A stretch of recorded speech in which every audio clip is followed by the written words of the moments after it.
Soon as we get this technical thing fixed over here, we'll be started. I'm probably the bad guy in the situation. I don't have a big one. That's the problem.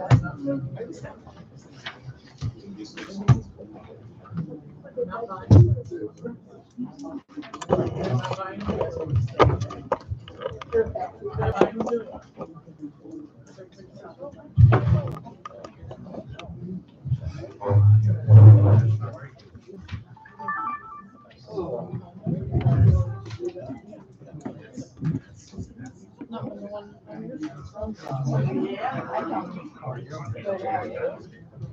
I was just thinking,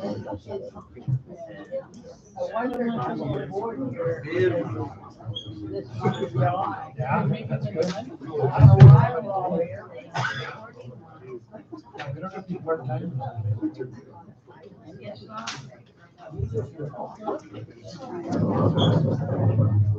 Well, you don't have to report it.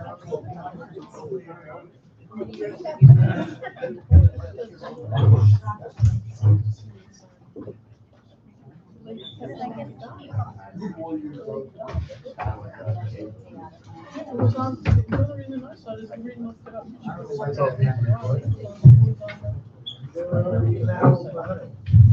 I know. And I didn't know that the vendor was called several times. In the middle, it's supposed to be smoke free cars. And he said there's a guy who can buy it, and he does. So it's still for sale. There's a condo. Oh. That's kind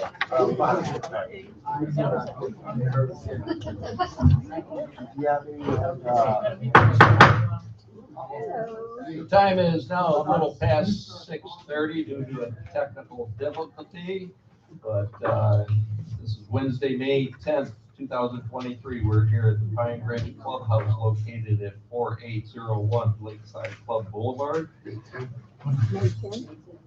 May 10th? May 10th, yes. I think it's June 20th. 2/21. June 21. It's gonna be a good night. Lovely. Okay. Wednesday, June 21st, 2023. We're here at Pine Ridge Clubhouse located at 4801 Lakeside Club Boulevard for the Pine Ridge and Fort Myers Board of Directors meeting. The meeting is now called to order. Before we stand together to recite the Pledge of Allegiance, I'd like all of us to take a moment to honor the memory of longtime residents who passed away since our last meeting. Shane Aberstock and Richard Merrifield, both residents of Pine Ridge for many years. A moment of silence for Jane and Richard.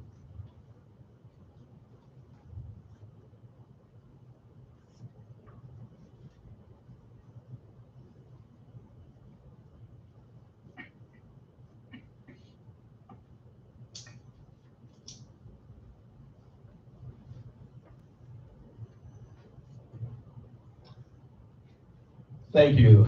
Now let's stand and pledge of allegiance.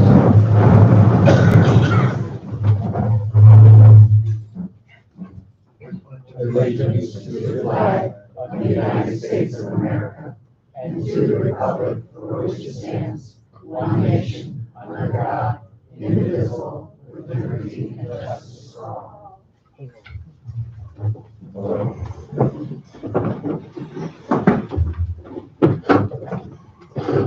And will you please call roll? Bob Toles, Here. Tom Trino, Here. Bob Geisler. Here. Bill England, Here. John Moll, Here. Michelle Camp. Here. And Ann Urban. I'm here. And was the meeting properly noted? It was.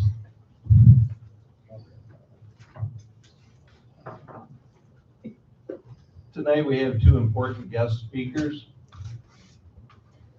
We have Javon Matthews from the Lee County Sheriff's Office and Laura Ambrose, insurance agent from Brown and Brown Agency. The format will allow each of our speakers some time to make overall remarks and review the information they have presented. Then after we take some questions from the board members and the audience.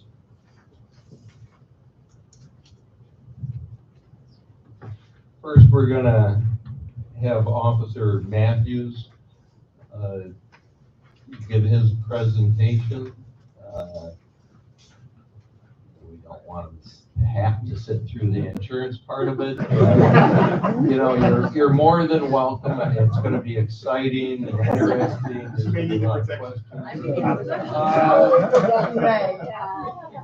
I don't think she'll need protection, but. Before we start, anybody with a hat on that's got a phone, please turn it off.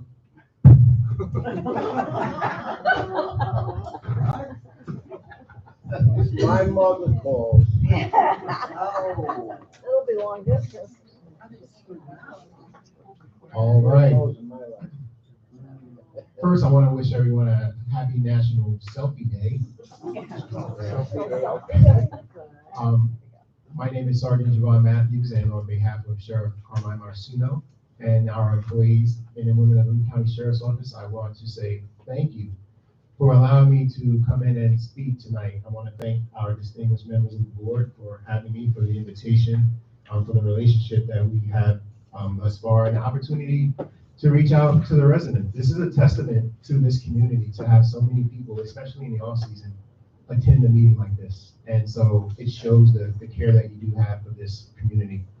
I would like to just take a few minutes to introduce myself. I've been with the Lee County Sheriff's Office since 2007. I'm going on my 16th year. I previously worked 5 years in Lehigh Patrol. I went into Youth Services Division of the Sheriff's Office as a school resource officer. I worked in elementary schools, high school, middle schools. Also on the honor guard in the Sheriff's Office. Before my tenure with the Sheriff's Office, I worked as United States Capitol Police Officer. What I like to say is before January 6th. I served with the U.S. Capitol Police for 5 years, and before that, I was in the United States Marine Corps as a military police officer. So I have a life that has been dedicated to public service, and this is truly what I enjoy doing. I enjoy coming in and speaking with our residents and being part of our community response unit. What we do is build relationships with our communities. Sheriff Marcino, one of his initiatives is to have safer communities, safer schools. And so him being a former community police officer, he feels this is where his bread and butter is. It starts with the residents. If you all don't feel safe, then we're not doing our job. Let's just put it that way. So when we're in these communities, we're trying to make sure that we can answer some of the problems that you have in a way that we can eliminate having to have so many deputies come off of the streets. I mean, they have an important job to do. They're taking care of burglaries, they're taking care of homicides, robberies. So if we can alleviate taking a deputy off the street and being in here representing you as a community to the sheriff, that's what our job is.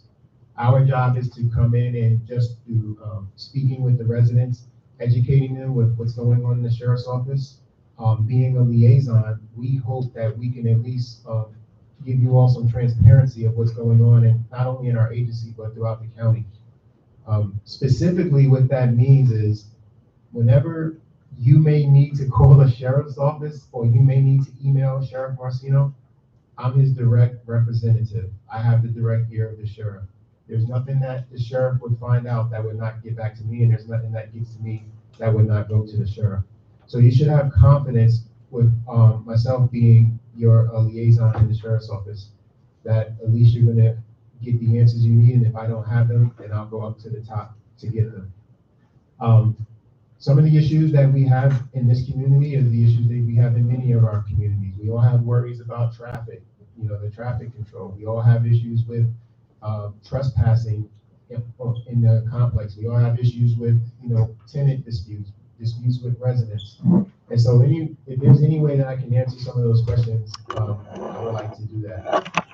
We also have crime prevention programs that, as we get closer to I guess this is our off season, right? I think it's fair to say this is our off season. But as we have our out-of-state residents return, we like to do crime prevention programs. We have programs that go along with some of the crimes we see happening in the county. We have a lock it or lose it program, so that, most crimes are crimes of opportunity. Simple things like leaving your doors locked, rolling up your windows, keep your garage doors down. These type of things we like to teach in our presentations. We have a scams and frauds presentation. A lot of our more elderly residents, they are having issues with getting scammed online, especially after Hurricane Ian, with all these illegal contractors running around. We try to educate our residents on what they can expect on these calls and how they can avoid getting scammed. Some of our ladies also appreciate our Ready class, which is a self-defense and empowerment class, teach you basic self-defense tactics, so that if you do find yourself alone and go into your car and you have to protect yourself, to empower you to know that you are protected. And so we have many programs like that that we would like to bring to this community and educate our residents as we move forward in this season. I know hurricane preparedness is a big issue right now. We would love the opportunity to come in and speak to our residents on what they can do, so that if we have another event, and God forbid, right? God forbid we have another Hurricane Ian, we can be a little bit more prepared than we were last year. So that's some of our big initiatives. As far as the fun stuff, we have an ice cream truck. Has anybody seen the sheriff's office ice cream truck? Many times. So the sheriff has came up with this great idea to take the proceeds of illegal drugs and illegal activities, to confiscate their money, to confiscate their property, and to take that money and put it into our community. So we have ice cream trucks that go to the schools. We give out free ice cream to kids. We give out free bike helmets. We do free bike giveaways, things like that, with the money from these bad guys when we shut down their drug houses. So we would love to be able to see that in this community, have the ice cream truck come out. We have an animal cruelty task force that we would love for our animal lovers to bring out some of our rescue dogs and do some type of an event. Because when we do these events, it instills confidence in the community that we're reachable, But honestly speaking, we don't have so many issues in this community with crime. And that's a great thing. And that's one, because our residents, they see something, they say something, they're law-abiding citizens. And we have not had a lot of the riffraff that we've had in other places here. So if we can get in here to do positive events and to do some type of community outreach, I think that's a viable option. I mean, I've spoken to Eric and I said, one of the things I can envision for this community is having our residents gather like this and actually having the sheriff out and doing some type of town hall or some type of question and answer session where he can get to know the residents on a more personal level. So I feel like I'm fairly accessible. Eric has my card, and I'll go get some cards. I actually left them in my car, but I'll put them out here. I'm very accessible. If anyone wants to call me, text me, send me an email, you have no problem with me responding. If it's an issue that needs direct attention, I'll come out and I'll handle it, because that's what I want to do. I want you all to know that I'm working for you in this community. And if I don't have the answers, I'll get the answers that you need. So I really appreciate everyone's time tonight. You could have been anywhere else, but you chose to be here, and that's commendable. It shows that you care about this community. And I think if we can continue to have a collaborative effort, we continue to watch one another six, as we say it, I think we will continue to have a safe community. So thank you very much. I appreciate the time. I'm able to answer some questions. I don't know the answers to the insurance stuff. But I'm happy to answer any questions you have. Today. You're gonna have to stand up. Yeah. My name is Antonis Michael Rocho. 1 second, please. He doesn't have a mic. I think y'all can hear me. Yeah, but it goes on The people on the Oh, you're okay. Okay.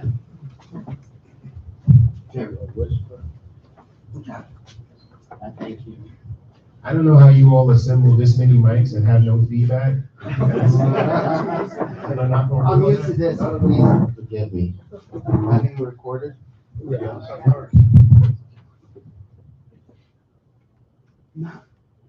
2 hours ago. Name, My name is Antonis Michael Your, Ozocho, your address? 9506 Windsor Cliff Circle. I'm new. Barely a month here. Love this place. Talk into the mic. Love this place. Love it.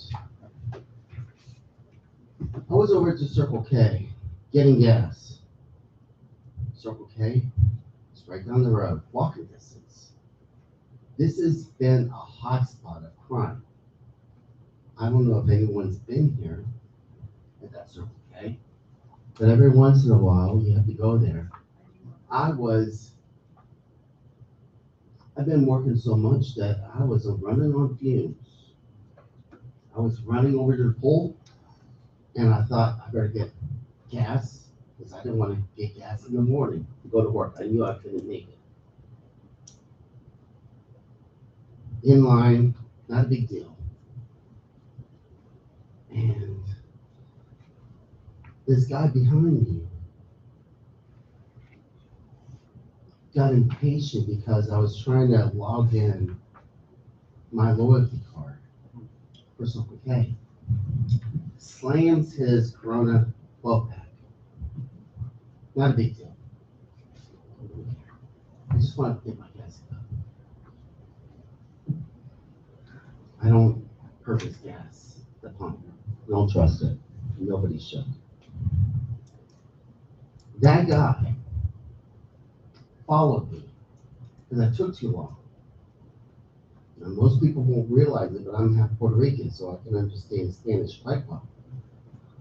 They called me everything under the name. And I lost my temper. And I spoke to him back. And he went after me. I have a concealed weapons permit, but I don't carry. I choose not to. I don't think I have to. Really don't think I have to for the most part. But today, I had to pretend that I went in my car and put something in my shorts, that I was going to the swimming pool. And if the guy wasn't so drunk, he would have realized there's no way in hell I could carry anything in my swim shorts. But it was the only thing that kept him from coming after me. And then he went to his car, or his truck. And I just had to pretend I called 911. This happened today. You can go to that Circle K. I'm sure it's on camera. I didn't tell my wife. I didn't want to burden her. She works so hard. This Circle K is crime ridden. It's like a hit and run. You cannot go in there without dealing with somebody trying to sell you drugs, somebody trying to sell you sex. So the question is how to stay safe in It an is, unfamiliar what I'm area. saying is, this is right outside, within walking distance of our gate. And by the way, the gate is not 20 feet tall, covered in barbed wire. And so what I'm asking is, this has been going on. I'm not a stranger here. I've lived in Buckingham for 15 years. So this has always been the case. Why such a place can have so much crime that would make people this close to their home? And by the way, everybody here is close to this. It's within walking distance. It is unacceptable, and I don't like to be in the sheriff's department. It's amazing. And by the way, after Mike Scott, things are looking up, but not here. Right. Not here. I lived in Buckingham off of Stratton Road. You know Stratton Road? Yeah. Off a cemetery? Terrible. Well, let So- me speak to that, and I appreciate your passion in what you're saying. So one of the things that we recognize as being community response deputies is the fact that, yes, we do have issues that are going on within our communities, but then we all have to go outside of these gates, right? A lot of times when we do have being in gated communities is we build up a false sense of security, quite honestly. We pay a lot of money to live in these communities because we want to escape those things that we see out in the streets. And I understand that. But if we have a little perspective, we would see that if anyone knew that Fort Myers, the city of Fort Myers, is one of the top 5 safest cities voted to live in the country. Don't feel it. What we do have is, unfortunately, it's just like when we were all in school, we have that 10% of the population that we deal with 90% of the time. And so unfortunately, in our Circle Ks or our 7-Elevens, we do have these activities. It's important for us as community response deputies to work closely with our local road patrol units. And what I try to do is facilitate having road calls within the community so some of our residents can address those issues with our deputies that are actually out there patrolling the streets, and they're patrolling new businesses. And I'm more than sure that they also know the issues that are going on at the Circle K. It's been going on for so long, I don't feel it. So what we have to This do is a hotspot that is unresourced. And this is what I wanted you to tell Mr. Carmine, Sheriff. It's really bad back there. I understand that. There's a lot of poor people, but that is not an excuse. Yeah. These people, they don't respect gates. Thank you. I will certainly bring it up with our central district, their road patrol, when they have their next meeting. We do have crime prevention practitioners who sit in on our meetings for our crime statistics, and I'll make sure that I mention that and see if we can't get some more active patrols in that area. So I appreciate you bringing that to my attention. Thank you, sir. Absolutely. On the other hand, I go to the Circle K more often than I'd admit. I've never been offered drugs or sex, and I feel safe there. But that's me. I look at my surroundings and, be semi-careful. We do have a safety and lighting committee. Had a guy threaten me with a gun 2 hours ago. Take care of things there. John, could you help field any more questions we might have from the audience? If you have or a the carry board? concealed, carry it every day that you leave this compound. Do not have your gun sitting at home. Carry it with you. When I leave this compound, I carry every minute of the day. Trust I have me, a that's how I round start in the doing that chamber. now, and that's unfortunate, because I don't want to, Well, you but knew this where is you the were world we're coming, trying to live in. you know. And one of the things that we can do, for those of us who may not feel comfortable carrying a concealed weapon, although the sheriff definitely supports the Second Amendment and your right to bear arms. However, what I found being in these communities and being even me as a sworn certified deputy, just being a good witness, keeping an eye on your surroundings. If you see something, say something. Before you go into the Circle K, look through the windows. If anything looks nefarious, just back away. And please don't ever hesitate. You did a great tactic in getting on your phone, saying, I'm gonna call 911, just being a good witness, I observing. pretended I had a gun. Right. The thing is he pretended that he was coming after me with a gun. And that's one of the things that we all can do is and not to go on a tangent, just a minute, we have a 40-foot trailer as one of our assets we bring into communities. It's a virtual deputy experience. And what it does is it teaches our residents how to conduct themselves in situations just like this. You would put on a gun belt and a vest, and it's a video where you can interact, and there are scenarios. What do you do if you go to the Circle K? That's actually one of our scenarios, and you see someone getting robbed, and you have the authority as a law enforcement officer. And so we run you through that scenario. It's with a laser pointed gun. There's no recoil, there's no live rounds, and you can actually make decisions. And based on your decisions, the scenario would play out. So we bring that into communities just so that for situations like this, you would know how to carry yourself. So at least you can get some repetition and think about these what-if scenarios so that if you ever find yourself in that position, you might have a little bit more education on what you may do or what the best course of action would be. But being a good witness is always the best course of action. If you see something, say something. Don't ever hesitate to call 911. No problem is too small. And our deputies, we have a great response time to these type of incidents, and we'll be there to handle a situation. One last thing, One thing though, on that. please, can I just say one thing? The Circle K, about 4 o'clock, 4:10, which, if you can't, go there and review the tape. Yes, sir. And that might keep you, and by the way, you might get the guy with the license plate, because I didn't call 911. Sure. Thank you, sir. I pretended. Thank you. So, One thing that I've said, and I've always said this to people, is we've done a real good job of isolating. There's a lot of lower income housing around this community. It is what it is.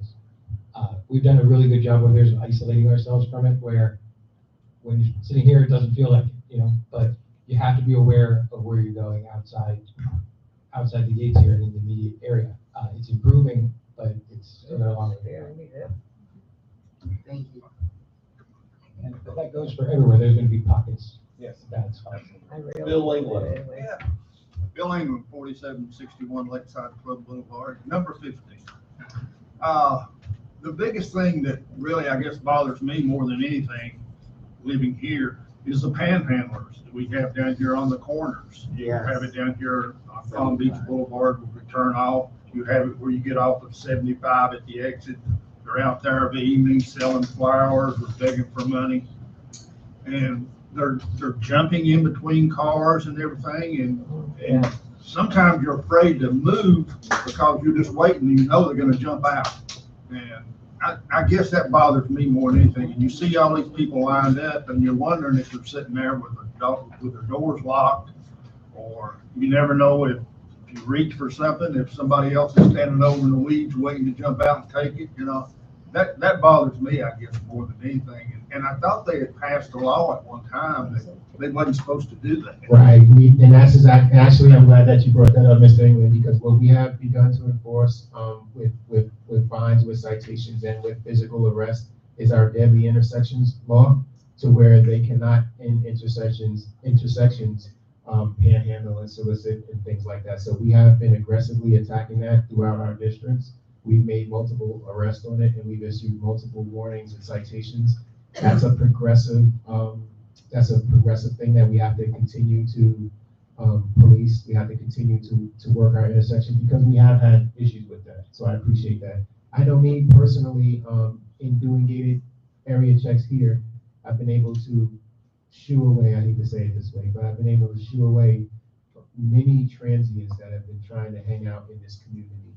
And I think it's just, we need more police presence. We need more of a more vigilance in doing that, And sometimes what it is just the squeaky wheel is going to get the most grease, When they look at the crime statistics, they say, oh, looks pretty good over here. But we have a huge red blotter over here of crimes taking place over in Tice or over in Palm Beach. So it's just a matter of diverting some more resources on this side of town to put out some of these small brush fires before they become an inferno. So I appreciate that. One of the theories that I believe in, especially when I do community cleanups, is there are things that we can control. For example, graffiti, litter, broken windows, those type of things that attracts a criminal element. So if we can continue to keep our community looking good as far as cleaning it up, as far as making sure we all do our responsibilities in our homes, then we won't attract that type of element here. And like you said, Mr. Ray, I think we've done a great job here of isolating the residents from the things that go on, which is why it's probably such a stark contrast when you go out and you see things like that. Because here is more of a utopian situation, and then you go out and you see these things. So, and I hate to say it, that may be a little bit of the false sense of security. We're still in the real world. We still have people, and we still have human nature.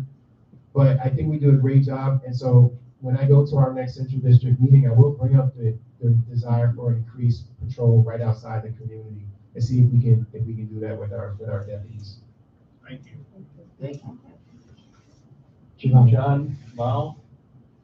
So we do have a problem child in our community that has had several calls for domestic batter on his wife. When your office shows up and says he said, she said, could you please give some of our residents some ideas of how we can get them to take documentation and how we can file reports against this individual so we can have him arrested? Thank you for that. So some of the issues that we have with domestic violence incidents, one is neighbors turning a deaf ear or a blind eye. I mean, you're living in that residence next to them as their neighbor, you hear the screams, you hear the commotion, you hear the furniture overturned, and just a reluctance to get involved because of a fear of retaliation or something to that effect. Rest assured that you can report any crime that you hear going on in your community as an anonymous source. You do not have to get involved. If you simply give the address that is taking place and remain anonymous, you don't want to give that information, the deputies can respond and still do a well-being check and still investigate it without you ever having to get involved. We all have a responsibility as neighbors to take care of one another and make that call. So when the deputy gets to the location, they have to do a preliminary investigation, and whether there's probable cause to make an arrest or not, that call would get documented. So the thing about domestic violence is the victim rarely wants to report it because chances are it's the person who's providing the income in the house, or if he gets arrested, he's not going to be able to go to work and have kids, or he's just going to get right out like he has 4 or 5 times before, and then it's going to be worse for me. So they don't want to press charges, which is why the state of Florida decided that the state will be the ones that press charges on that. So we do not need a victim to write a sworn affidavit or to even press charges in order to make an arrest for domestic violence. If the deputy sees a situation that would be a probable cause that there was a battery that took place, they can make an arrest. And there are many things that they can go off of. They can go off of just what some neighbors may have said, and you can leave them anonymous. They can go off of the scene. If they look like there was signs of struggle. They can go off of the suspect himself, what he says. And all of these things can take place in the preliminary investigation, but none of these things happen if no one picks up their phone and calls 911. So that's our first response, is we need to call 911 days after it happened, but the night that it's happened. And that takes a level of courage that many people may not want to get involved. But if we don't get these calls, then we can't get here and investigate it. So if you're worried about being singled out, we can keep it anonymous. We can and at least document. Even if we don't make an arrest, we can say, hey, in the last 2 weeks, we've been to this residence 3, 4, 5 times. And then we can also work with those families or whoever it may be to make sure that we can at least start some type of restraining order or at least start some type of documentation on the incident. Can we also talk about using our phone to gather evidence against that person? So if you are in your home and you're hearing this commotion, there's nothing wrong with you picking up your phone and turning on the recorder so that we can hear it. Matter of fact, we have what we call as plain sight. If you actually see an incident taking place, there's no reason why you could not record that. Now, the problem is, if the people involved in this see you recording, well, then they may turn their aggression out on you. But if you're in the privacy of your own home and you want to document that there's some type of struggle going on upstairs or downstairs, there's nothing to stop you from turning on your recorder and just recording the struggle. It's not like you're wiring yourself and you're going undercover to entrap them, right? You're just recording the sound that you hear that would help the deputies out, and that would help us to establish a probable cause that there was a battery. One of the other things that we have going on here and the residents are very concerned about is what we call gate crashers. And that typically happens during the day. A lot of times it's a delivery person that can't get in for whatever reason. We continually tell people not to confront people that crash the gate behind them when they're driving in. Although just the other day I had one of the more senior residents chase somebody down in their car during the day. I happened to be there, went down out of concern. we don't want anybody to get hurt, not that I'm gonna do much. But what is in that scenario, what could go wrong? Well, the first And thing. what should they really do? Sure. So this goes back to me when I said be a good witness. I'm sure in some way you all have to absorb the cost of these type of things, right? When things break from them crashing the gates and things like that. But I would never suggest you taking it personally upon yourself to confront anyone, even out on the streets when you're driving in your own personal vehicle. I believe being a good witness is the best way to go. Get the tag, get the make and model of the vehicle. Hopefully we have good surveillance video cameras that capture the incident. And also pick up your phone and call 911. That's the best way to handle it. I've been to numerous situations where it was a reckless driver, careless driving, and it ended up being a disturbance because the complainant follows the driver home up to their property and then causes the disturbance, and then there's a use of force. And we always have to remember that we don't know what's going on with that person behind the wheel, right? But we do know our own action, and we do know our own mindset. And so what we have to do is police ourselves. And I know, that adrenaline gets going, and some of us who may be former law enforcement or former, this or that military, we want to get involved and we want to protect our neighbors, and we want to, sometimes the deputies don't get there fast enough, and we want to take it into our own hands. But trust me, you open yourself up to severe civil liability as well in doing that, not only for yourselves, but also for the association. For everybody in here, this meeting's gonna go quite a while, and we're gonna continue the same format that we would have at the end of our meetings, where we take questions from the audience. You step up to the microphone, introduce yourself, give us your address, and you have 3 minutes to get your question out. The reason for being at the mic is you're being recorded, and there's people at home watching this, and we don't want them hearing shout out questions from the back of the room. Thank you. Yes. Please don't get sick of me. This is really, this is important. Short and sweet. You have a Facebook page. I don't care. Nope, go ahead. I have multiple times tried to use it. No response. Could you beef it up? So what we normally try to do is we actually have a website. If you go to sheriffleefl.org, you can submit any type of questions or any concerns that you have on there. We also have a Facebook page. A lot of times we have our public information officer that does check the comment section, but I would not say that it's the most efficient way to reach out with any concerns. Your best source for concerns or comments or questions would be me as your community response deputy, or reaching out to the sheriff's office through their website. What's that website? It's sheriffleefl.org, and we have a spot on there where you can leave a question or a comment. Thank you. Absolutely. I would think I'm trying to prevent things before they happen. Can you talk about the 3 components of a crime and how we can eliminate targets and opportunities?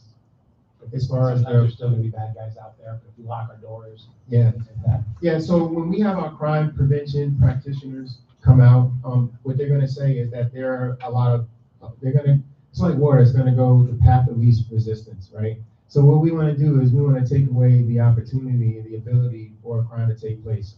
A lot of crimes are crimes of opportunity. It's just as simple as a resident leaving the windows down, or leaving your doors unlocked, or leaving your garage open, or leaving property outside of your home. One of the big things I tell residents, when everyone comes down for Christmas and you wrap up all your gifts, and then you open up all your gifts, and then you leave all of your boxes of all your items that you got right out there for the trash, and the bad guy knows everything that you had, and he goes in and he takes whatever he wants, So if we can just eliminate the basic things, just being aware of your surroundings, making sure that you secure your valuables when you leave your home, when you go to the park, when you go to the supermarket, when you go to a restaurant, don't leave your items visible. If you have any weapons in the home, please secure them before you leave the house.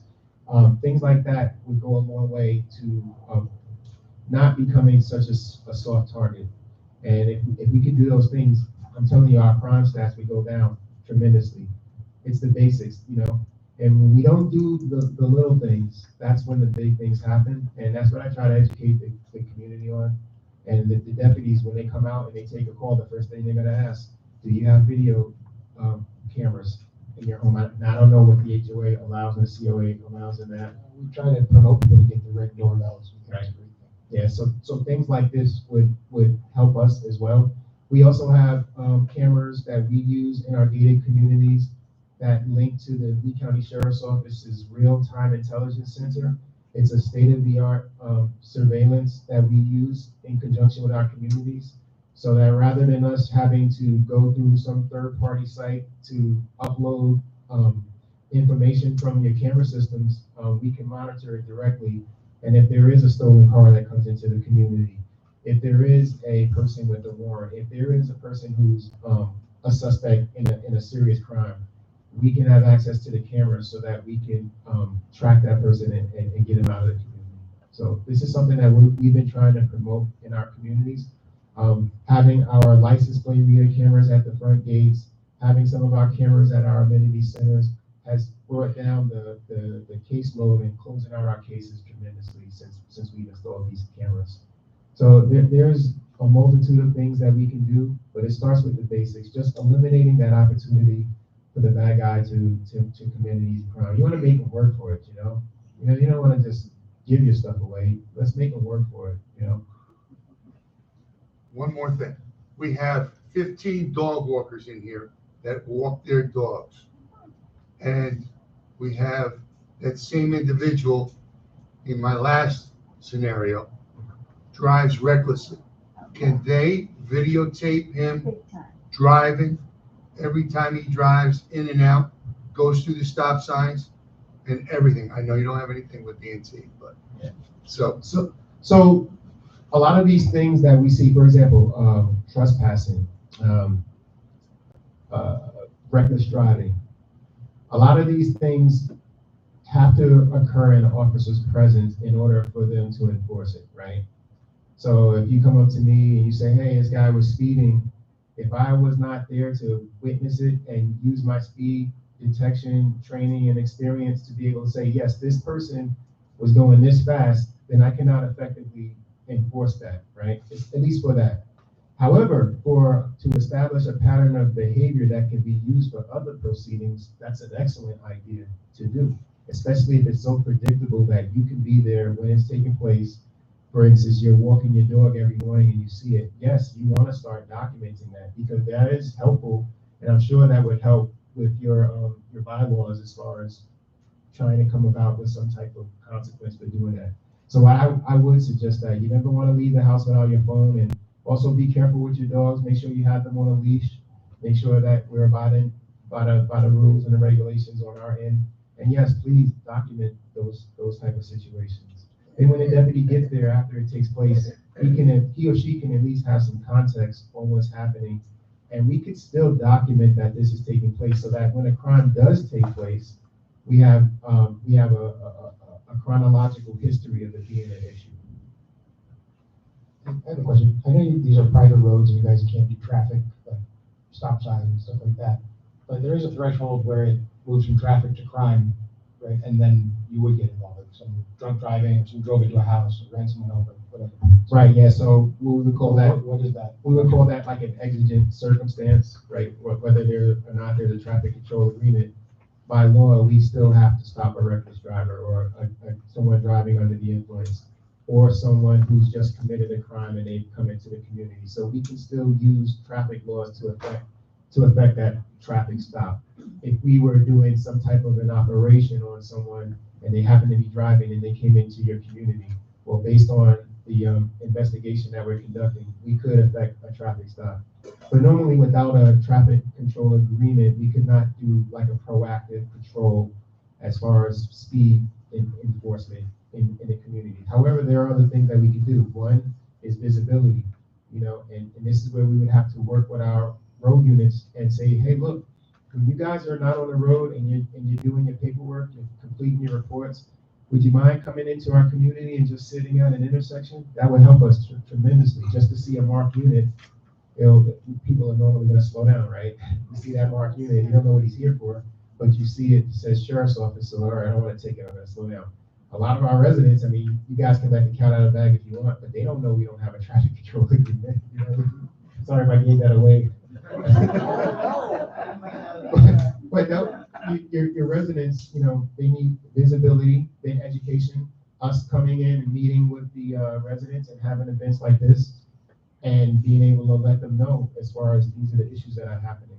And then also just establishing those relationships, you know, putting out our literature from the sheriff's office that talks about speeding, putting out some of the statistics, sharing some of the information that we have online. I think that would help. I think it's visibility, it's education, and then it's just having a relationship in the community. If they see a marked unit here and they know that you're actively driving around, it'll cause people to slow down. Now, there's all kind of things we can do. If we have a traffic control agreement, that's when they can get fined. But in the meantime, it's just a matter of education and visibility. Sergeant Matthews, I do have one question with regard to education. Can you tell us about the Citizens Academy? So we do still have our Citizens Academy, and basically what that is for the citizens, you can go through it. I forget how many weeks it is, but you basically shadow the deputies and learn different aspects of the sheriff's office. There's a lot more involved in the sheriff's office than just patrol. We introduce you to many of the other units that we have, K9 and aviation. You'd be able to come into communications and sit in on the dispatch and call takers. You would get a tour of our forensics center where you would see where we process our evidence. We also do ride-alongs where you can go with the road patrol deputy and drive around and see what their day is like. And this is all offered to our citizens. I don't know how many weeks it is now. I don't remember either. Do you know like how, because I think it would be great to get a group of people from here to go through something like that, but how we initiate it? Well, here's how we could initiate it. If we could get together as a community and pick a date, and one of our crime prevention ladies, her name is Heather Turco, she does tours of our headquarters building. So I think that would be a great start. We can have a tour of headquarters, and then she can give out some literature on that and explain more of the Citizens Academy. And then we can show you some of the assets that we have at the sheriff's office. And whoever's interested, we can get their name and contact information, and we can send them out some direct information about that Citizens Academy. A few years ago, you guys actually brought the K9 out and they did a biting Yeah. his arm. And Yeah, they had the helicopter guys out. if you look on our sheriff's Facebook page today, we just did that for a young man. He's 14 years old and he had terminal cancer. So the sheriff deputized him, gave him a badge, gave him a police vest, put him on the SWAT unit. So he went out in the Bearcat and he went out, tried out the SWAT equipment. They simulated a K9 bite, and then they took him and they gave him a helicopter ride and showed him around the county. And he's now part of the Lee County Sheriff's Office. So we do things like that. It's on the Facebook page for the Sheriff's Office if you have time to look at that tonight. Well, Sergeant Matthews, this has been very informative. We greatly appreciate your service and your dedication, spending the time out here. It's been very informative for the residents. Thank you very much. Thank you.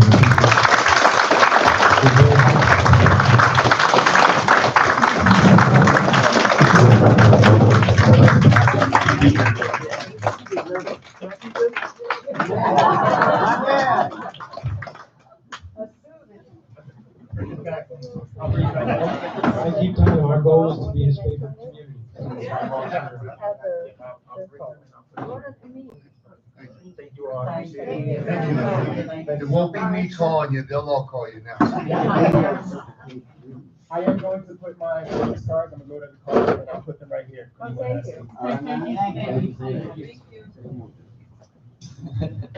Thanks again. Next up, we have Laura Ambrose, and she's gonna give us a little bit of education, a little background on insurance, hopefully enlighten us a little bit about the insurance climate, what's going on right now, as we've all heard many bad things. Good. Thank you, Bob. Does everybody have a copy of this? Okay, I know some people came in. Okay. And I talk up. Okay, so does everybody have a copy? No. Okay. Thank you.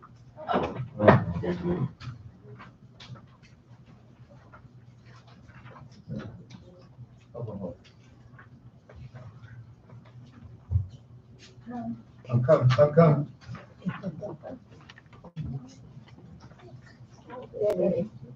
We have lots of copies, so we need more than one.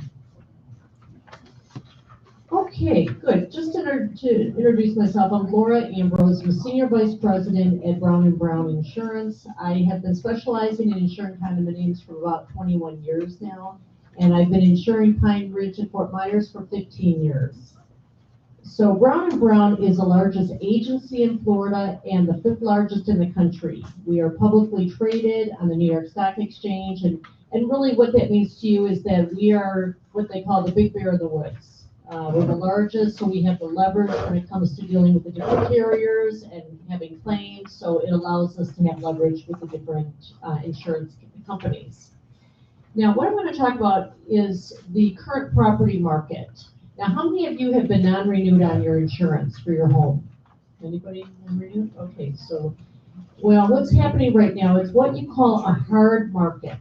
Hard market means compared to a soft market. So hard market means it's hard to get good pricing, hard to get carriers, hard to get good terms and conditions, which would be deductibles. You know, you may have had a 2% deductible, now you can only get a 5%. So that's what a hard market is. And how did we get here? Everybody wants to know what happened. Now on this is an excellent handout that shows you exactly what happened. And it started in 2017. In 2017, we had Hurricane Irma. We had Hurricane Harvey and Hurricane Maria. So, and before that, we were in 12 years of a very quiet, there was nothing going on, and we were in a soft market, which means carriers were coming out, they were coming to Florida. We had more carriers, you were seeing reductions every year. But the ball started with Hurricane Irma in 2017. And as you can see from this handout, every year you see all the catastrophic events. Now this is all hailstorms, hurricanes, wildfires, and then we had Hurricane Ian.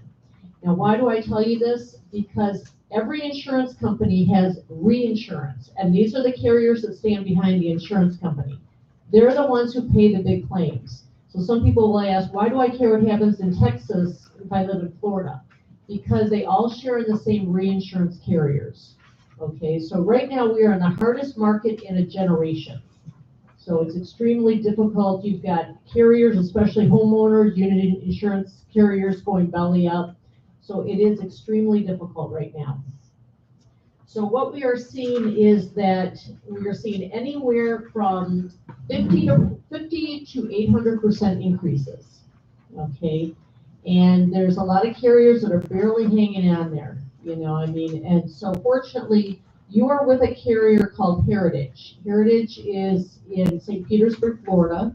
And what's nice about Heritage is that they are an admitted carrier, which means that for any reason they were to go under, the guaranteed fund would then step in and pay your claims up to $200,000 per unit. Okay. So even specifically when it comes to Pine Ridge and Fort Myers, you had a new appraisal done. Now, an appraisal is required by the Florida statute, one every 3 years by an outside appraiser. And this is what the price of the building cost to replace it. Not to be mistaken with market value. Market value is what you sell your unit for. Appraised value is bricks and mortar, it's labor, it's material. So what it costs to rebuild that building. So you had a new appraisal done, and your appraisal went up 29%. And that's a pretty big jump. So when the appraisal goes up, the premium goes up. So this year, the renewal came in at an 87% increase. So just to give you an idea. 87%, yes. And the appraisal was a factor, but it's just the other thing is the market. The market is extremely tough. I have some associations that can't even get insurance. And so it is extremely tough. And so what we've done, you know, and we've and I applaud the board, Tom, Eric, we always look for every area possible to reduce the premium. And, and I think having the spreadsheets, and I know you're working on your roofs, these are things about being proactive. And in your community, you are very proactive in just making sure that, because carriers want to ensure a community that it's not going to be like the Champlain Towers. Those are where the red flag, where they don't do anything and they just kick the can down the road and then all of a sudden the building collapses. And so they want to see communities where the board, the association is being proactive and they're making their, bringing their buildings up to date. And, and I can see you are proactive, having the sheriff here and you're doing things to better your community. So that just gives you an idea. And, I know you hear a lot of things and I'm not the bearer of good news these days, that's for sure, but even the Gulf of Mexico right now is 5 to 8 degrees warmer than it's ever been. When the Gulf of Mexico is warm, that's where the hurricanes pick up speed. So again, we can never be too complacent. I was doing seminars last June and I kept telling boards, get a line of credit, prepare. And everybody thought, because what happens is that the end of September to end of August to the end of October, that's the height of hurricane season. Not so much June and July.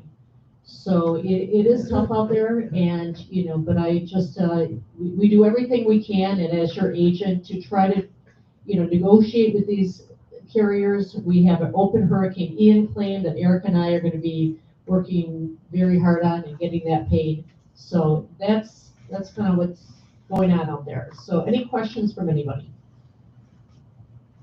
Everybody's shocked. Yes. Do they not take individual places into consideration? For instance, basically, our units suffered almost nothing from me. Everyone could still stay in their unit. No roof blew off. Do they not take individual situations into consideration? The property market, and I have a lot of associations saying, we didn't have a claim. Why do we get hit with the same increase for somebody who had a $5 million claim? It's just, that's how it looks. They look at probable maximum loss and look at the whole picture, and everybody, whether you have a claim or not, you still get hit with the increase. It's just it's the capital that these carriers want, and that's why I have high rises that are 50 million in value, and they can only get 5 million in coverage for double the premium. And it's just the capacity is because of the reinsurance carriers, it's very light here in Florida. And if we can go, just knock on wood, a year with no hurricanes, that would help. Because right now I'm dealing with 65 claims and none of them can afford to have any more damage. And some, in Fort Myers Beach, you can't even live in the buildings. So I don't know, have any of you been down to Fort Myers Beach? Yeah, it's devastating. So we'll look at it from a business perspective. It's a lack of competition also. We have Heritage as an option, and that's it. So there's nobody to keep them honest. Like you go to the Circle K, Coke and Pepsi are relatively close in price because they keep each other honest. Mm-hmm. If you take one off the market, the other one can charge you. Yeah, and a hard market also means that these carriers are willing to walk away. When it's a soft market, they want to get in the ring. They want to do whatever they can to get your business. When it's a hard market, they don't care. So it's like we have to sell it to them. And right now, American Coastal, well, you do have an open claim. So when you have an open claim, it means that other carriers will not engage with you because they don't want to be brought into a lawsuit. And that's what would happen. So until all the repairs have been made and until the claim is closed, you're with the same carrier. So it is tough right now. Citizens, which is the state pool, and they used to say Citizens is the insurer of last resort. And that's when you cannot get insurance anywhere else. Well, it's almost becoming the insurer of first resort. They are being extremely competitive, especially with high rises. And that's where right now we could see up to 2 million policies with Citizens by the end of the year. And that's not a good thing because if they go under and they have everybody's insured with Citizens, then first it's the policy holders, but then it's the citizens of the state of Florida who get hit with the assessments. So it's tough out there because you got more carriers leaving than you have coming, And the ones that are here, some of their financials are not good right now. And things are right now, Hurricane Ian was 117 billion in property damage, but it's still growing. And then this is just where we are right now. So it's, and some of these carriers, especially the homeowners, unit insurance, they're going belly up. They can't pay the claims. And then they go to the citizens, or they go to the guarantee fund, who helps pay those claims. And that's why you get non-renewed. or Is there a canceled. difference, because we have our highest building is only 3 stories versus something like over on the other coast where they have 20, 30, 40 stories? Sure. Is there a difference in the rate? Absolutely. Yeah, once you get over, you become a mid-rise or a high-rise, you're looking at a whole different rate. It's extremely expensive. And Are you especially, considered low rise? yeah, I mean, you're considered, well, you've got 3 stories, okay, but you're not put in the category of a high-rise. And a high-rise is where you start layering up. So you have Heritage. Heritage will not, they insure you. Now you have a building that's 3 stories? They won't go anything over 3 stories, okay? So once you lose Heritage, then you go into the excess surplus market, and that's where your pricing goes up 200 or 300%. So that's where and especially with high rises, people don't understand that with living on a high rise right now on the water is, and I have one association, each individual unit owners was assessed $150,000. So it's getting very, very expensive to live on the water. So you're great where you are. Yeah. So I know, and we just need to say our prayers that we can go a year without hurricanes, because that's what we need. We really do. It's tough out there. You mentioned the larger insurance companies that back the smaller. Yes, the reinsurance carriers. So is this increase nationwide, or is it just isolated to certain areas of the country? But that's a great question. They are seeing increases across the country, but not like we are. And Florida is considered the most volatile state in the country when it comes to an insurance risk. So we are seeing increases like nobody else has seen, but they are seeing them across the board. Any other states, but not like we are. Okay, yes, sir. What can we do? There's nothing you can really do right now. It's just, right now, it's just living in Florida, and that's really where, because of the flood claims, the wind claims, there's nothing, what you can do is just make sure your roofs are not older than 15 years old. Because I have one association, their roofs were 25 years old, they still are going without wind coverage. And so right now they had to pay extra to have a roofer fix these roofs. And here they've kind of pushed the can, they didn't think it was that big of a deal. And so they're just tightening up and making sure those roofs are not older than 15 years old. But as far as what can an association do, you're doing everything you can. So that's where we are. Okay, any other questions? What are the benefits of self-insurance? Self-insuring for an association is not an option. Okay, so your building, right, your community is 77 million, okay? You would have to have 77 million put aside to be able to pay. Then you're dealing with banks and mortgage companies, and that still may not be enough. And really what you're doing a lot of times, because I have high rises, is they got a $3.2 million deductible. They're like, we're never going to use it, but we're really just carrying this insurance for the banks and mortgage companies, because they're the ones who call the shots. So self-insuring is really not an option. Anybody else? Insurance company is a company. Can you get us a lower price? I'm sorry. I'm always trying. What can we everything I do can. for a lower price? What's that? What can we do for a lower price? You can't. You have the highest deductible that the carrier offers, which is 5%, and you have everything. There's nothing more you can do. This lake is actually a very good place for the runoff water.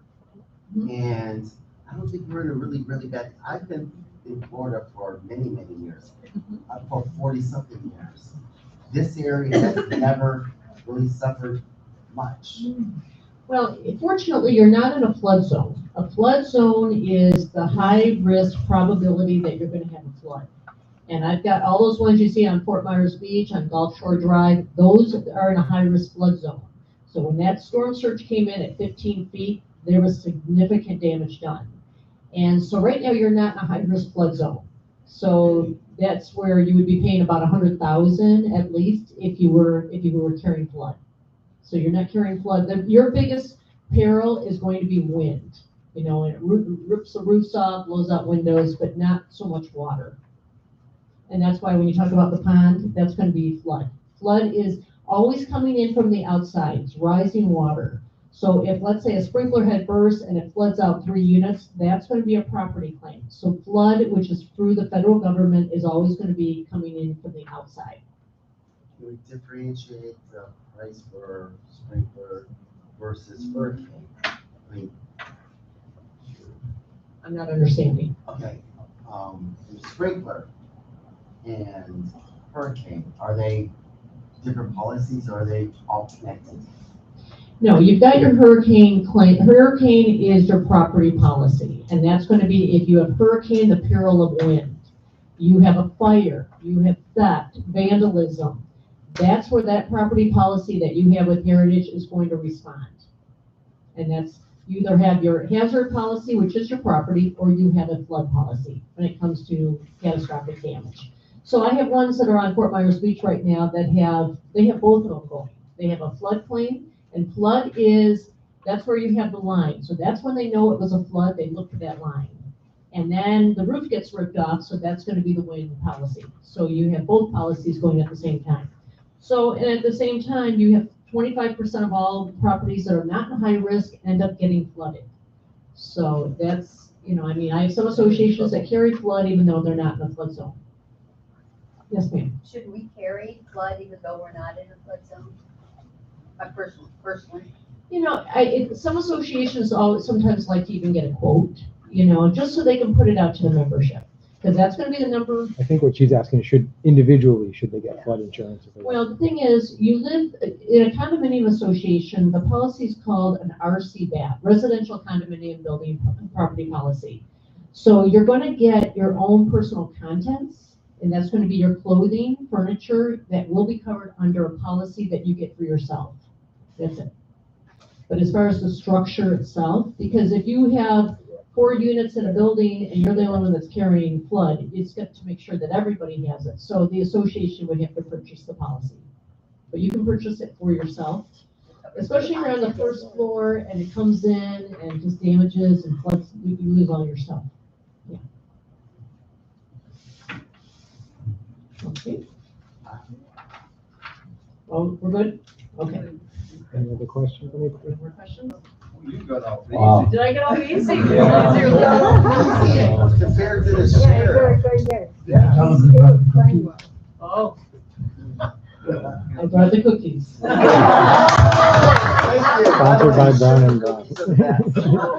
Thank you. You're welcome. Laura, thank you very much for clearing that up for us. Don't know if it made anybody feel any better, but I know. thank you. You were very brave coming here. Okay, you're so welcome. Thank you.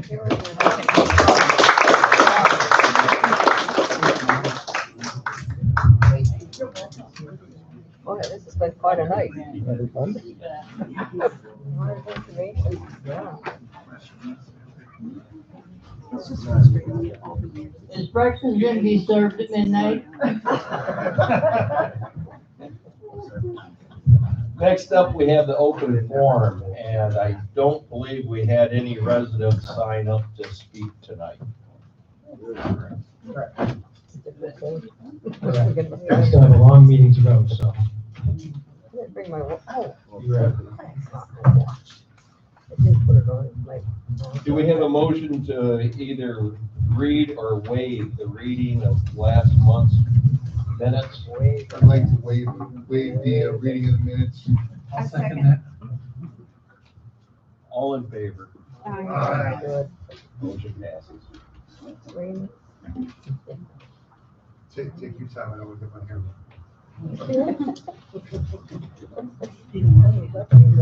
What? Well, we have a lot of things going on in the community. We're trying to get the insurance claim settled, as everybody knows.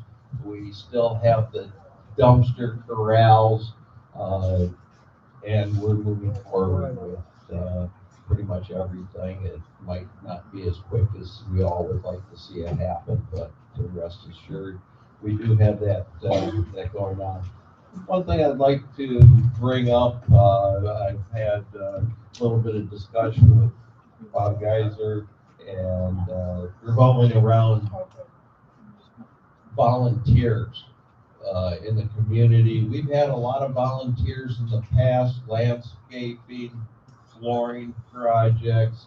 I'd like to have a meeting, anybody interested in getting together and little volunteer projects, clean up in the community, that type of thing.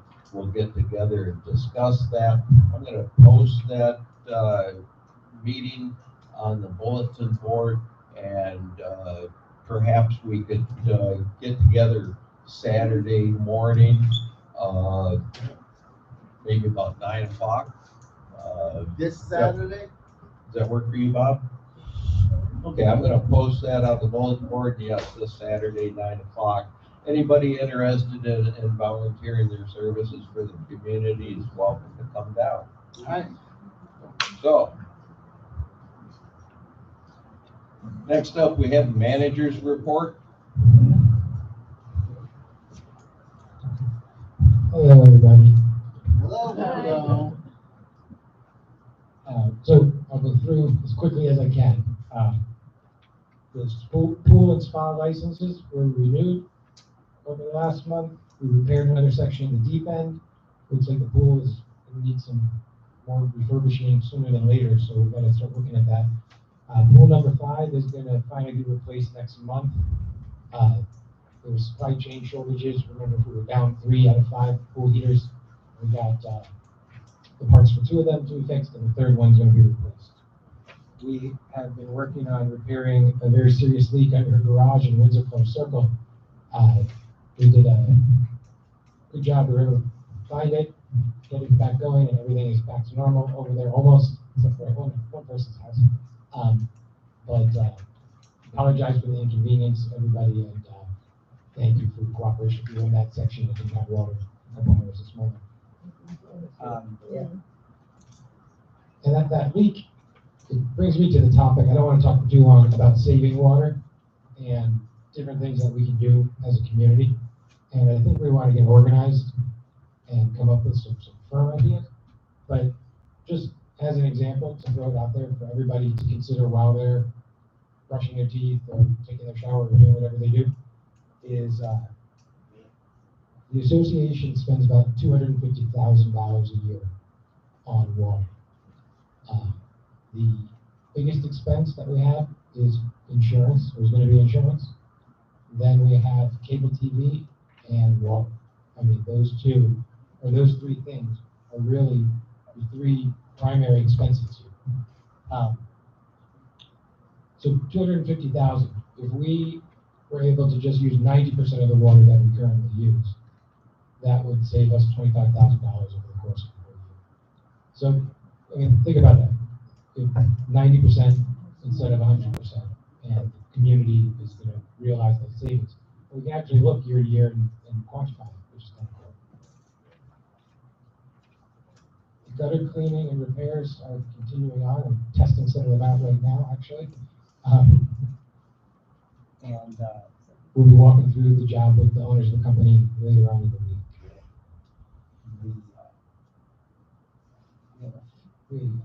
Complaints to Comcast about the service have apparently gotten through.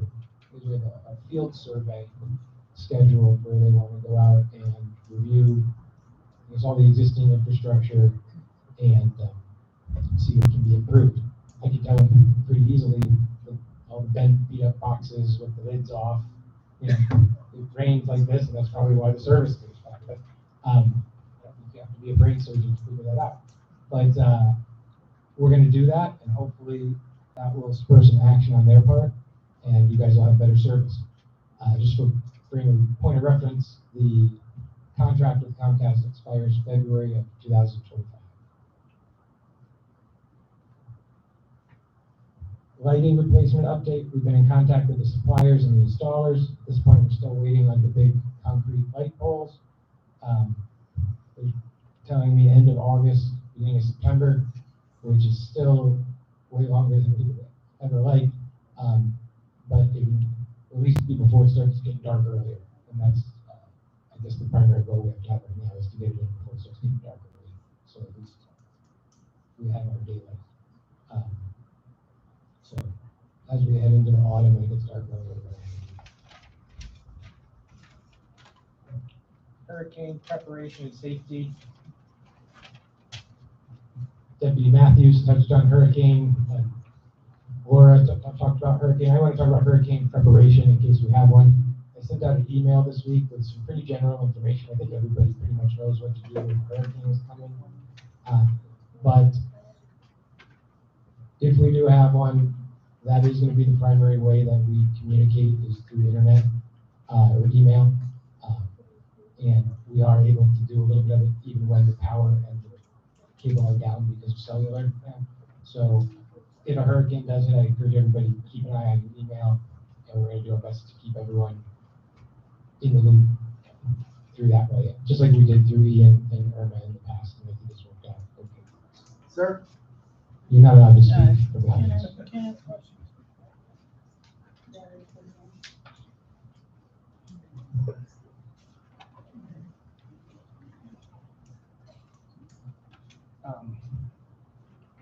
The thing I want to talk about are the properties that surround Pine Ridge. If you noticed when you walked in, there were some real estate listings printed out. And printed those for everybody. First one is it's just Tice Street multifamily here. This is the listing we talked about it last month. It's the property to our south.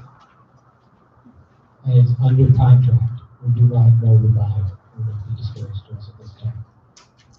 So that one could go nicer than we anticipated.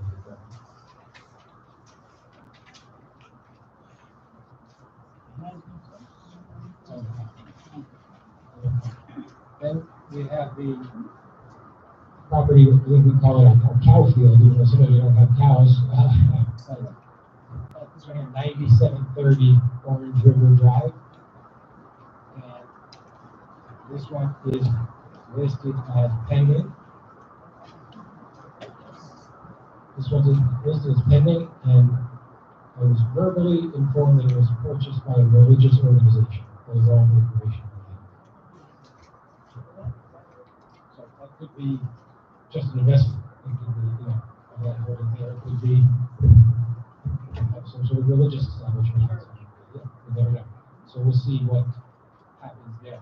The third one is one that I didn't realize there was that much land there. I certainly didn't. It is 9860 Orange River Boulevard, which is that commercial business that used to be a maintenance facility there. Yeah, that building, and then almost all the way back to us down that strip has been purchased, and that one has been pending. It's been pending for some time, a little over a month actually. I've been watching that one, so seems like the best value. So be aware, we may have some development coming around us. We're going to have to talk to these people and make sure that they understand the way we work, and hopefully we can all work well together.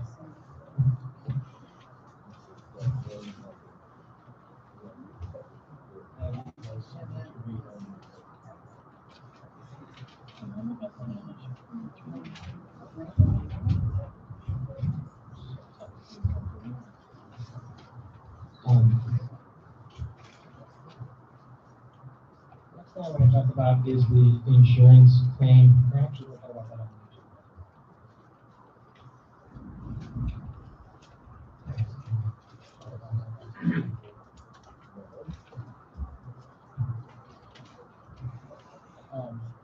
So I'm going to piggyback off what the sheriff said, a couple last things.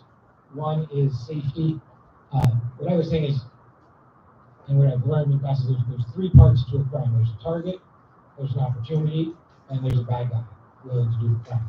So there are targets everywhere. We're all targets. There are opportunities everywhere. The key is to prevent that from locking the doors, hiding your valuables. Doing that, that prevents the bad guy from even looking.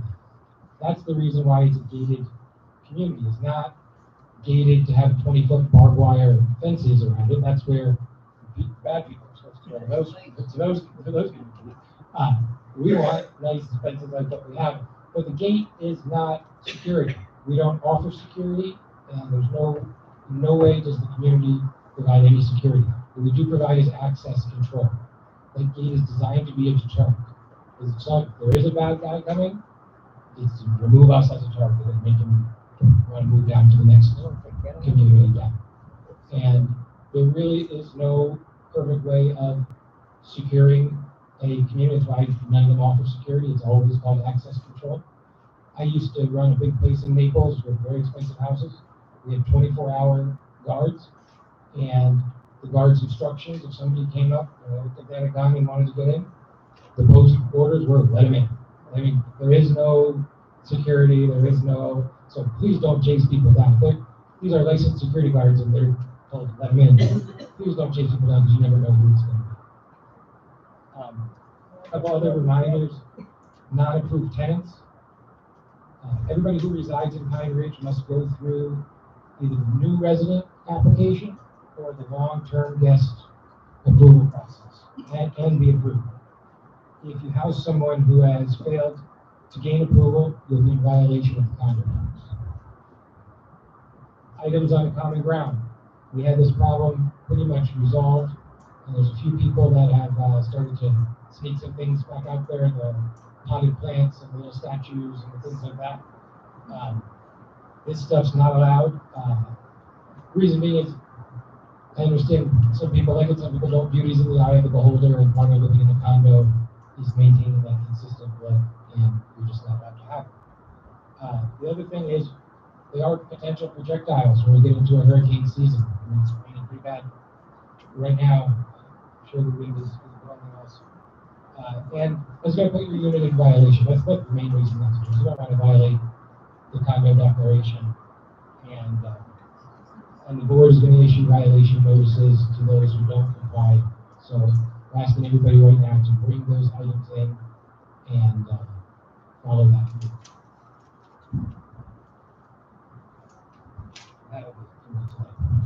Thank you, Eric. Yes, we have the hurricane season approaching us. As many of you know, I spent about 6 months doing, we'll just call it field work.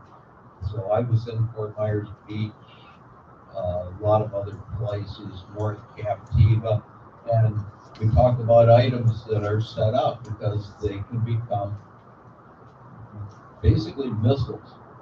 And the most impressive thing that I saw that took off during the hurricane that you probably wouldn't think about was coconuts. These coconuts pelted these multi-million-dollar houses that were all hurricane blast all over the place. They looked like they got shot with cannonballs. They had 6-inch dents into the windows. So believe me, these items that get picked up by the wind and they're traveling at 70 miles an hour or more can really hurt when they hit you. So we don't want anybody getting hurt, and that's the reason we keep saying, take these little statues, they don't belong, get rid of them. A little daisy that might be hanging on a fence somewhere, those are items that need to be gone. And then one other thing about that, sorry, I forgot. We had someone in here whose dog came into contact with a cane toad last week or the week before, and very bad situation. And these toads are very toxic to dogs. I sent out some emails about it. We posted it on the mailboxes. You want to be very, very careful, particularly at night, in the evening when you can't see. And do not let your dog go near these toads. It's that time of year where they're out there. It's an invasive. And if you read what we have posted, it gives some instructions on what you can do. But there's not a whole lot. We tried to repel it at one time, but That is not the first dog that's been victim. About 3 years ago at night, there was a lady out here, she had a miner's cap on, a 5-gallon bucket, and a pitchfork. When I asked her what she was doing, she was killing the frogs that killed her dog. So, they're out there. Bill, do you have a treasurer's report for us? Yes, I do. They don't like it. Just kidding.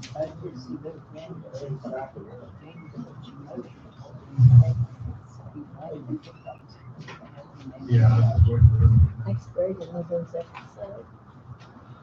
Thank you, Bill. All right, then, I can report again this month that the treasury remains stable. I printed a copy of the balance sheet and the income statement for you to pick up when you signed in tonight. We have all been quite concerned with the insurance premium and how that will affect the 24 budget, as this is one of our largest line items. It has more impact on the amount of dues than any other expense the association has. Like it or not, Laura has provided us with the amounts of premium is ballooning to, and it really is unbelievable. Eric and I will be working with the numbers and reviewing how this increase in premiums will truly impact the budget and how much we all will be paying in dues as we get into July and August. We will have most of that sorted out, and we'll be able to give everyone some idea where we stand going into 2024 and roughly what we all need to prepare for with the amount of dues we have to pay. And I'll tell you right now, they are going to go up, whether we like it or not, because of the increase in our insurance. I mean, we went, quite a bit. Why did you say that?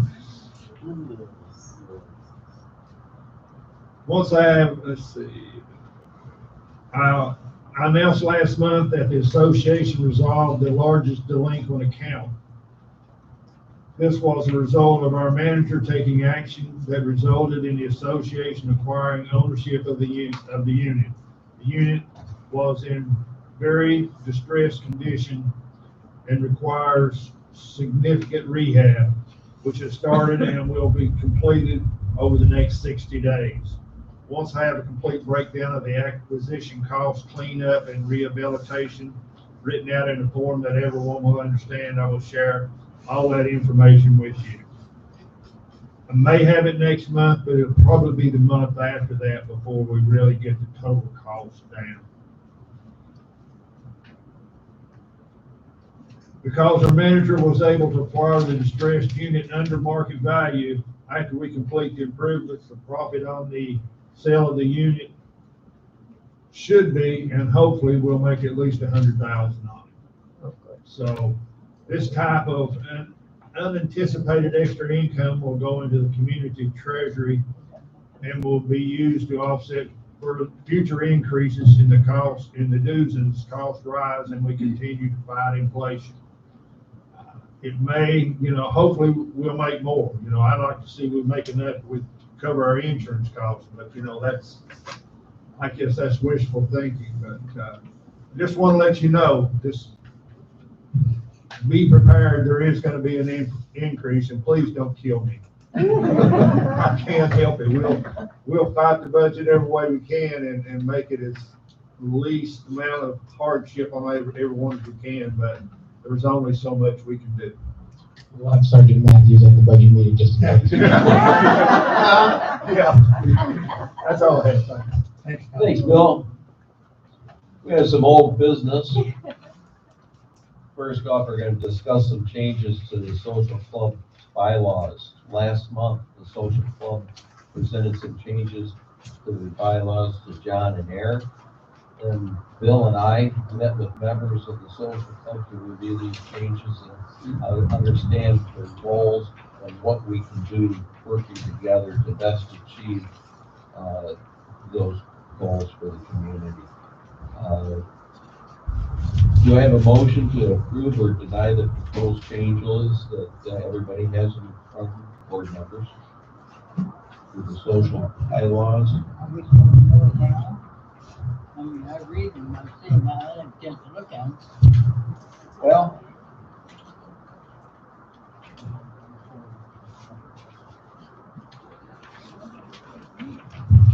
Could, for my benefit, and maybe somebody else, that I'm gonna have a chance to look at this, could someone speak briefly about the changes and why they're requesting? Like yes, one of them. yes, Yeah. come on up. First off, after our discussion that we had, I think there was some confusion of where the responsibility lied for the social club and what they were actually responsible for, so. All right, let Jolene. Go ahead, Jolene. Okay, so we met with Bob and Bill and Eric. So it was some of the social club, 3 of the social club, 3 of the board, we met. And as a social club group, the officers wanted to just change some of the things. Because there were things that haven't happened in years, like, I'll say the Valentine's dance hasn't happened in years. We said, why does it stay in the budget or in the bylaws? Same thing with the doo-wop. We used to do doo-wop. We dropped some things. We did not include every single little thing we do, because if another board takes over the social club and they don't want to do everything, if it's in the bylaws, technically you have to do it, right? So we said the things that we are, as a social club, required to do is the Easter potluck, Thanksgiving potluck, and Christmas potluck. That's really what we're required to do, and to do Pine Ridge Day. So it was just a matter of cleaning things up and finding out from the board what we as a social club are responsible for and what the board is responsible for. Because in the past, if Bocce needed new balls, they would come to the social club and say, we need new balls.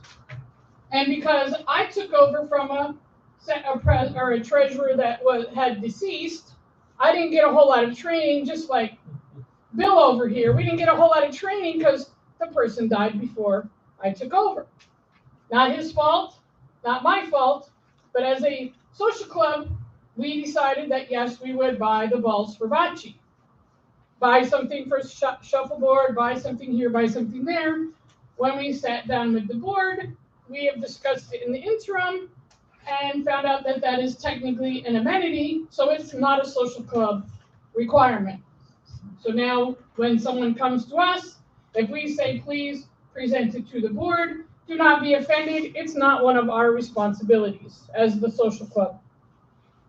Does that make sense? Yes. Everybody understands? Okay. That makes a lot of sense.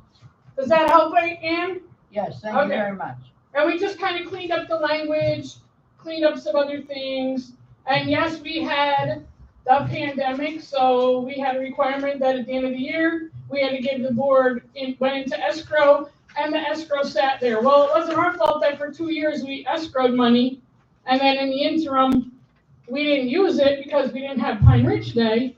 So we've come up with a few things that we're going to do for the community that will make it better, and we're going to utilize some of that escrow money and start using it now that we have met with the board and they understand where we're coming from, we understand where they're coming from.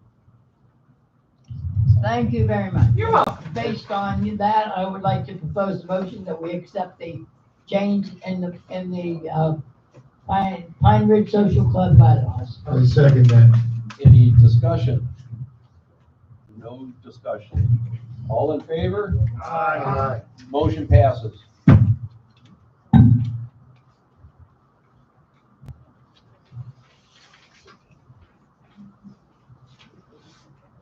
So last month, the our association acquired that property at 9540 Windsor Club Circle. And thank to Bill for giving us that brief explanation of the property. And yes, all the profit is going to go to the community. We have a a lot of things that we could use that money for. So that's going to be a bit of a blessing. I think everything's going to work out very well there. Bill mentioned that it was a mess.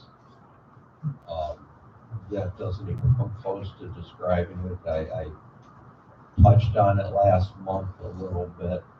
The cleaning's probably the biggest expense that we have there, with the truckloads of useless debris that was hauled out of there.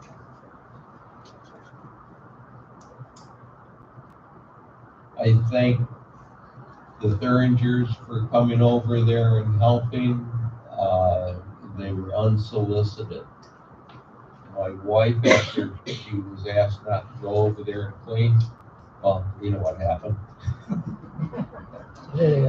She did the stuff that the cleaning crew in her mind wouldn't do. She cleaned window tracks out and those type of things. She's done a little bit of touch up on some aluminum trim on a couple windows. These little piddly things. She put an enormous amount of work into working on a spreadsheet, working with vendors, getting different prices so that we could determine how much of an investment it would take to bring this unit up to the level that all of us would be proud to live in.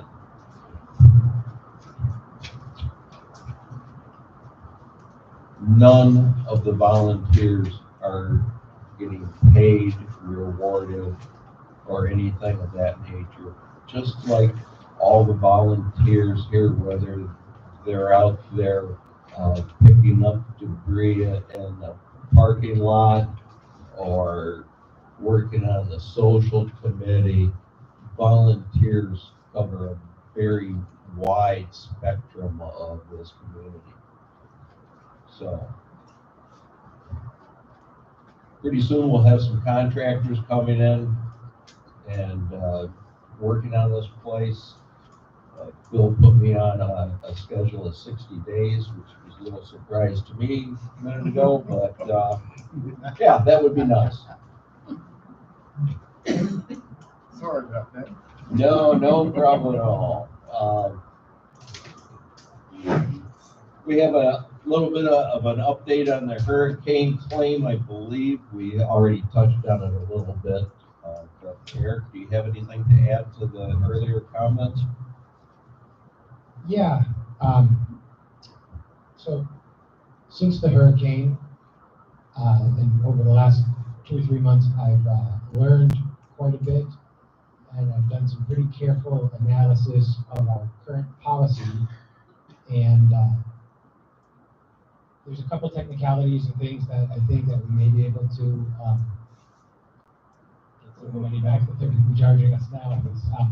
So we're working on this, and the main thing that I need in order to verify our theory here is the report that the independent adjuster sent by Heritage completed.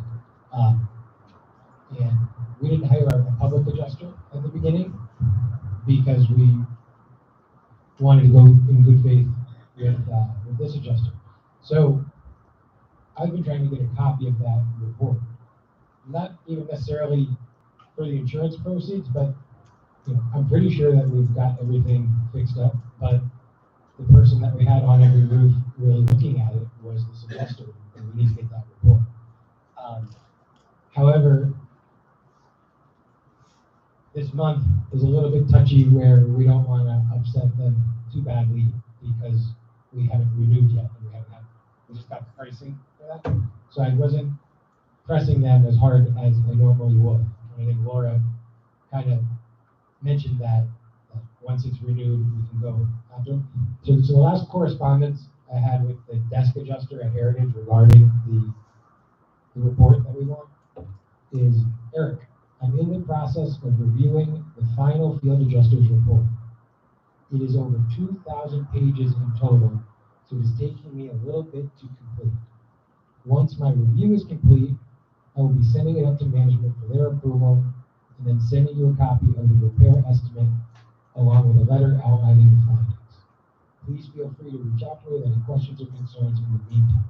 This was written on June 5th at 6 p.m. So on June 6th and June 7th, I tried twice to call this gentleman, Michael Stifel, and left him messages with all of my contact information, and he didn't call me back. I didn't want to email him anything back because of the ongoing renewal and that.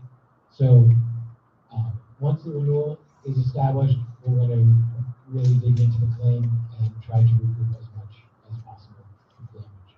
And I think there is, particularly on the duplexes, on the smaller buildings, I think there is some ways that we can see some benefit from the policy, and that will also help offset some of these other expenses that the board is talking about. So it's going to take a lot of work. It's a lot of nitty-gritty reading the fine print, but I think there's something there. I think that they're deliberately delaying this claim based on that email, and that's a sign that I'm ready to. So we'll see what happens. Eric, would you say that in the future we'd be better off using a public adjuster than not the one with the insurance company? You know, I haven't decided yet, because you bring in a public adjuster or an attorney. Dr. Tommy was on the board with Irma. We were going to hire an attorney, and right before the board was signing the papers, the attorney said, "This will be great. In 4 or 5 years, we'll have it all settled, and you guys will." I said, "Wait a second, 4 or 5 years," and it stopped him from signing it, and I was able to talk them into doing the right thing for us at that time. So you take that adversarial role, it could automatically be a 3-year thing, and that's, so I'm learning as I go here. There's different ways of doing it. Now, I think if we are right, yeah, we definitely are going to bring in a public adjuster, and they're going to find everyone soups nuts down. But to commit right off the bat, you know, I don't know if it's the best strategy. I'm still learning. I remember hearing during the right after Ian, there was a lot of commercialism about going with a public adjuster. That's, they make money. Yeah. Yeah, they wait for these. I also don't think that's the best avenue to take, to see what the insurance company's gonna do before you attack them. Right, and it's also, although when they deliberately delay the claim, like I believe this has been delayed, we're now almost a year. So that's where maybe a public adjuster would have helped us, but maybe not. I think playing the role of a friend type of thing, like to this independent adjuster, he and I got along pretty well. But he's not allowed to send it over. It's got to come through Heritage, which I really don't like that, because they can obviously edit it before they give it to us. They will. Yeah. So the whole process in that regard is a little screwed up. The fact that the report is 2,000 pages, it's taking them so long to get through it, even though they insure just about every community like us. Leading to believe that maybe I am right, and we will be able to get something significant from them, because they would have no other reason to do so. Why we're still here. Michelle, in my experience with a public adjuster, if you have an individual property, residents, they can work wonders for increasing the size of your claim. I have, over my years, had 2 instances, and the public adjusters were able to get me 30 to 40% more than what the insurance company came in. But that's a relatively small claim on one home. When you get to this size, it gets so out of control, and the attorneys always get involved. So, and just like anything, it depends who the public adjuster is. Like, there are good ones and there are bad ones. There are good attorneys and bad attorneys. So you want to make sure you have somebody who's familiar with Florida, who has proven track record of results, so they can show you where these associations have been denied and look how much we got them. There's a lot that goes into it. But yeah, taking an adversarial role this next day wouldn't have gotten us any farther, other than committing a percentage of our settlement to somebody else before we even start. Okay. New business, we have property insurance update, which we really don't need to go into that any more than to say the policy renews in July.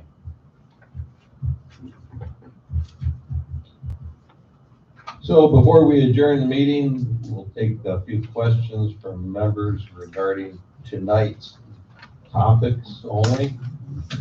And as always, approach the mic, state your name, address, and you have 3 minutes to address the board. Does anybody? Okay, Vicki. Vicki's hand came up.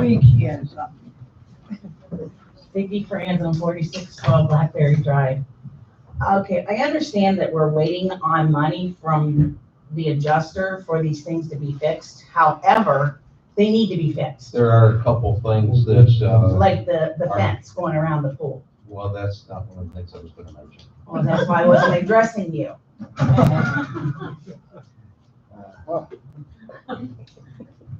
Addressing the board. We have a gutter, but yes.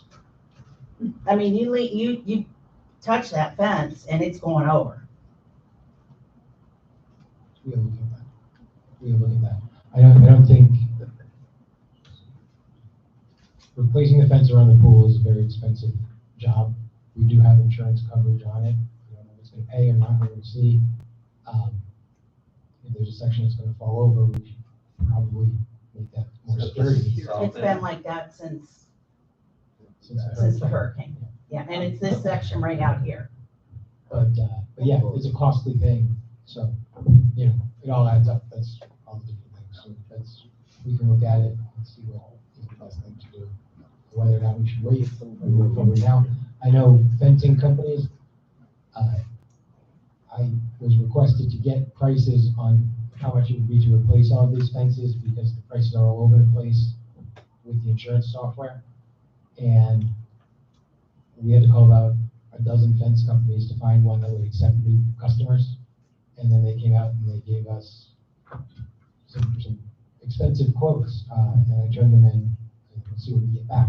That'll also determine the quality of the fence we get. I mean, do you want to have a chain link fence with the slats in it, or do you want something maybe a little nicer? I think it would be nice if it was nicer, but we'll see what happens.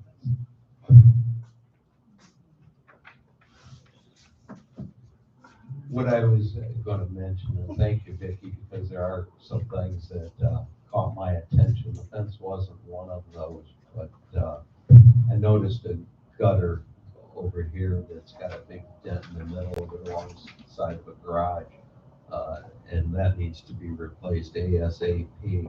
And if there's any other gutters that took a tree limb hit and they're bent, please let Eric know. Rainy season's here, that's the type of thing that we need to take care of first. The fence falling over, no, that wouldn't be any good. We'll take a closer look at that. John nodded his head at me, but yeah, the fence. So we'll pay a little more attention to that. Maybe it just needs to be secured. But yeah, things like that, we would have to be shored up temporarily until we get proceeds to do what we. The mic.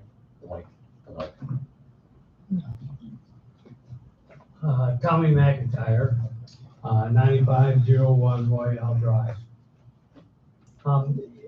Laura mentioned that the roof shouldn't be more than 15 years. And I know that does not fit our old schedule, so I would like to see the board discuss this, especially if it's going to affect our reserves. Yeah, well, it's going to affect our reserves in the sense that, like we talked about, I think last month or the month before, the 30-year shingles that they sell you, and they're really in Florida 18 years is what we always budgeted. Now, the insurance companies are changing the threshold for what they want to insure. So even though it's a 30-year shingle that has a proven track record in Florida of lasting 18 years without any issue, they still want it 15 years or less. And in 3 years, they'll be 12 years or less, probably. I mean, they're going to keep changing the goalpost. So, yeah, that's going to affect the dues. Now, the saving grace with the reserves and the dues is possibly this insurance roofing situation working out. If that works out, then that kind of gets us out. But right now, the section that still needs roofs, we have roofs that are 13 years old, 14 years old, or 15 years old. So that's an important question to Laura, is it under 15 years, or is it 15 years or under? Because that gives you another year to get it done. But yeah, and the difference between the coverages when it's over 15 years is the actual cash value of the roof, which means they depreciate the shingle, the labor stays the same. But yeah, we're working on it. It's going to affect it.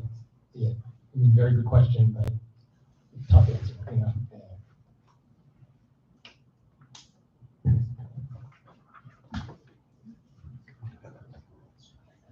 I'm sorry guys, but generators during the hurricane. We can't hear you. Generators during the hurricane. Yes, Yes, we sir. have generators. No, can we? Yes, you can have a That's generator. nothing we discussed. This is only topics. Yeah, you're on. Second, can we help with the flooring for that one unit? I'm a flooring. I can't hear you. Can I help with the flooring for that one unit? Come on up here Saturday, 9 o'clock. We'll have our little meeting. But we're gonna have a flooring installer do the floor. Yep, that's fine. And I can go ahead and maybe, all right, thank you. Thank you. Thank you. I'm sorry for being such a burden. Maybe they'll finally clean up that Circle K. I tell you what, though, that's accessible. It really is.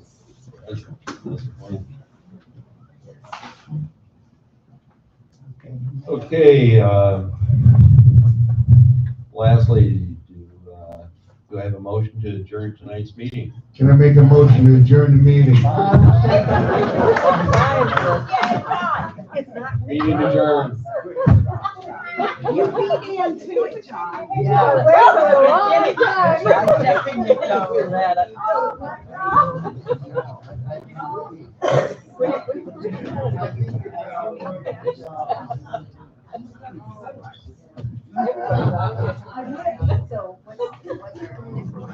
You got a big hole in your garage. Yeah,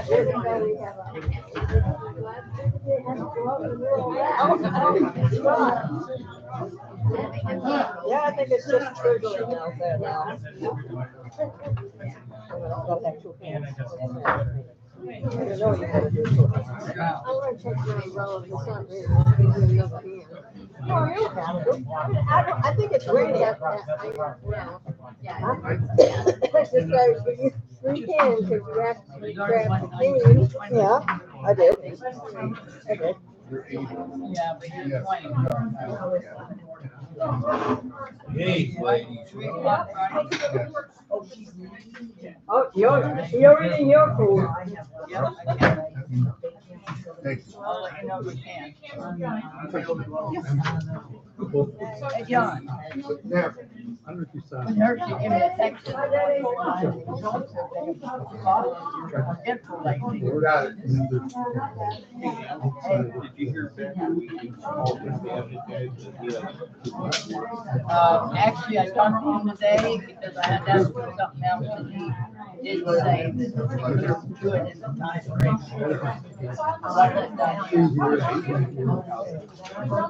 Hey. He's a good guy. Good guy. Well, everybody's good. Bob coming?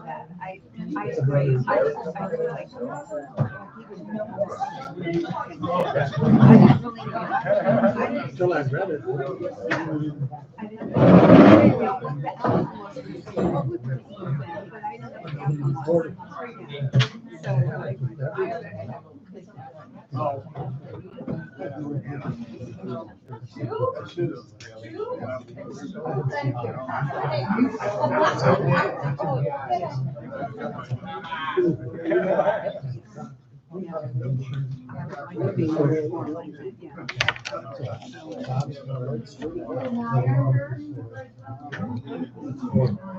Let's start locking the door.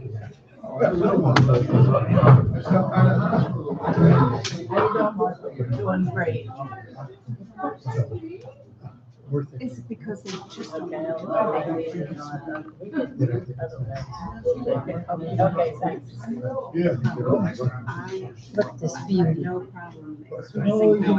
Is it like fan out the ears kind of commission? No, only the thing. So is that an invasive, like they're gonna take Yes. over? But So you're gonna get the frog? I don't think, They I don't won't.